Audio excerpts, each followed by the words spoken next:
Well, the next subject we'll cover today is termination. And You don't want to terminate them with a tweet. no.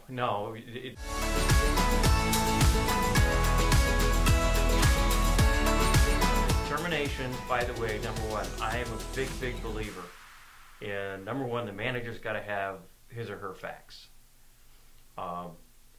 But the manager also has to know that he's not actually engaging that to be terminated employee in a long, lengthy debate.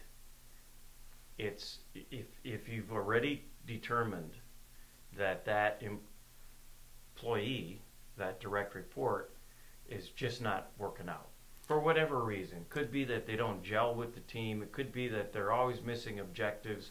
Could be that they are a litany and an inventory of excuses. Right. And if it's not a major instance, this should have come up in the previous review 3 months earlier. Very good. That's correct. If you see something that you believe could be corrected, then that's a part of the discussion that comes up during the appraisal process. I'm sorry, when I point like that, I'm pointing at my whiteboard. It's my little cheat notes over there. So yeah, if there's something that you're seeing happening, then you've got to talk about that. It's course correction. Don't leave them drifting out there in the ocean on a life raft. So, but let's say you've even done some of that course correction and it's just not working, and you go, okay, we made a bad decision with this hire. For whatever reason, it's just not working, and so I'm going to have that conversation. Don't drag it out. I'm a big believer in, number one, do not get into a debate. Do not get defensive.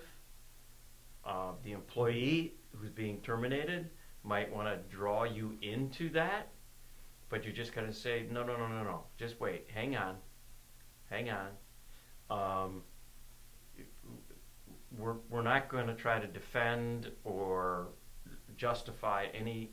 I can justify it just based on performance, but let's not get into a defensive argument about this.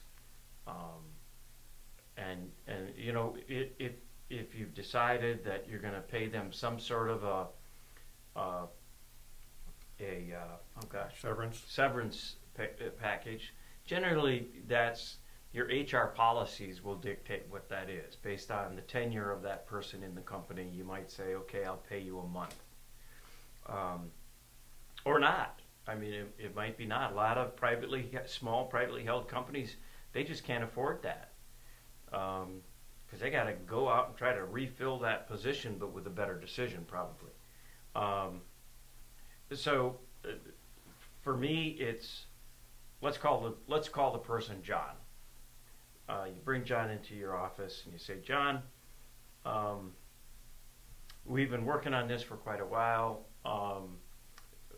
and it's unfortunate, but I need to inform you today that today is your last day. And which is better than the 2-week notice, because the 2-week notice is like, okay, what damage can you do in 2 weeks? Well, pay him for the 2 weeks and say, please leave. Yeah, I want you to imagine the bad vibes that will be emanating from that terminated employee to everyone else around them. And then they get infected by some bad feelings. So no, why do I want the flu bug infesting my workforce? I'm not going to do that. So you make it immediate. You take someone takes them to their place of work and observes them clearing out their desk, if you will, and politely, escorting them out of the building, and then whatever agreement's been extended to that now terminated employee, you just make sure that that's been communicated, and obviously you follow through